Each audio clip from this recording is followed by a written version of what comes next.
जय श्री कृष्णा। ज्योतिष के एक अन्य वीडियो में आपका स्वागत है। आज हम बात करेंगे ज्योतिष शास्त्र के बारे में कि ज्योतिष शास्त्र होता क्या है और ज्योतिष शास्त्र का प्रयोग हम करते कैसे हैं। जैसा कि आप भी जानते हैं कि वेद जो है विश्व के सबसे प्राचीन ग्रंथ माने गए हैं और वेदों में जो ज्ञान दिया गया है मंत्रों के माध्यम से, उसमें ज्योतिष भी एक है।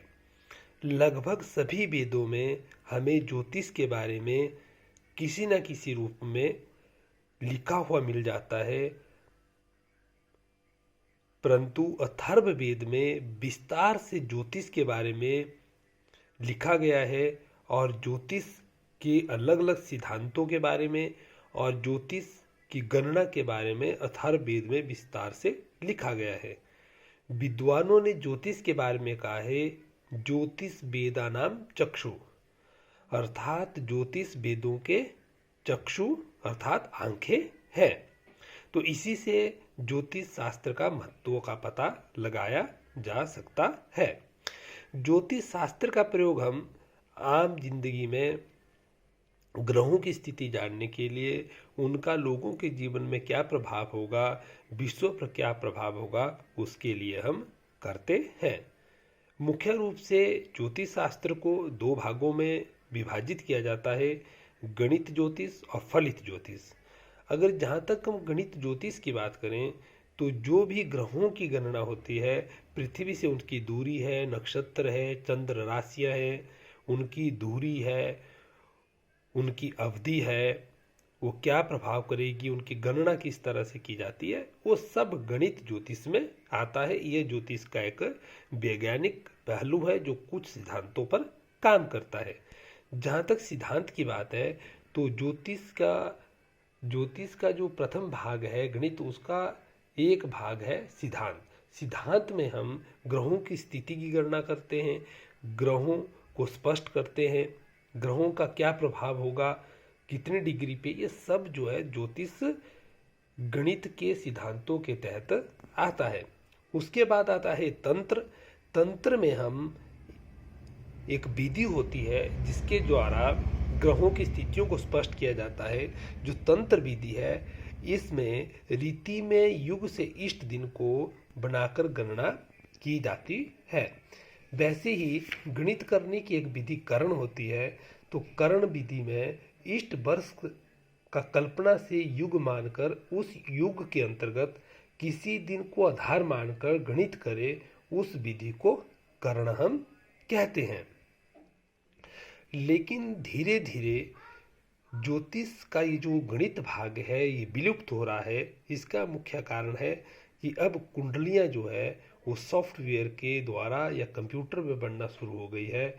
तो अतः अब इस विधा को धीरे धीरे ये लुप्त हो रही है।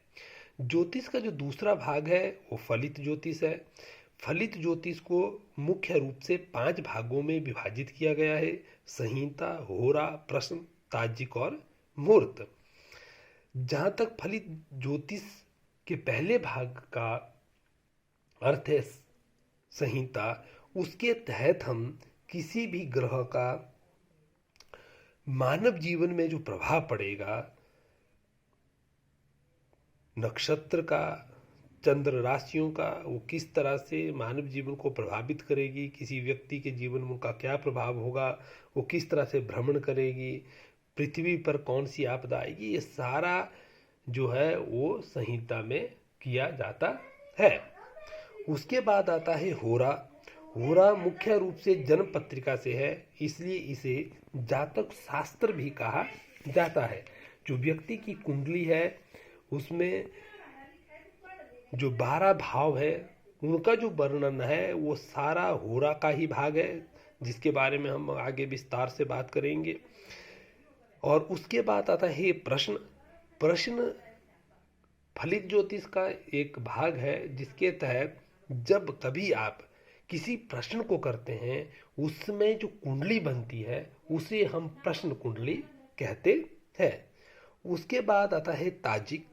ताजिक जो फलित ज्योतिष का वो भाग है जिसमें विश्व पर, देश पर, राज्यों पर जो उस वर्ष का प्रभाव होगा, क्या आपदा आएगी, अच्छा रहेगा, बुरा रहेगा, वो सब जो हम ताजिक में करते हैं। उसके बाद जो आखिरी ज्योतिष शास्त्र के फलित का भाग है वो है मुहूर्त। मुहूर्त में हम गृह प्रवेश से लेकर मुंडन से लेकर अर्थात जो संस्कार हम करते हैं जन्म से लेकर मरण तक, उन सब को किस तरह से किया जाएगा, किस समय पे किया जाएगा, उसे हम मुहूर्त ज्योतिष पर रखते हैं। तो जो ज्योतिष शास्त्र है वो कुछ सिद्धांतों पर आधारित है, एक वैज्ञानिक विधि पर आधारित है, वैज्ञानिक सिद्धांतों पर आधारित है। तो उसे हमें समझना चाहिए कि एक शास्त्र है जिसके कुछ सिद्धांत है, उसी के आधार पर फलित और गणित होता है। तो ये आज का वीडियो ज्योतिष शास्त्र के बारे में था। आपको मेरा वीडियो कैसा लगा कमेंट बॉक्स में बताएं। चैनल को सब्सक्राइब करें, लाइक करें, ताकि हम आगे भी इसी तरह के ज्ञानवर्धक वीडियो बनाते रहें। आचार्य जगदीश शर्मा का आपको प्रणाम, धन्यवाद।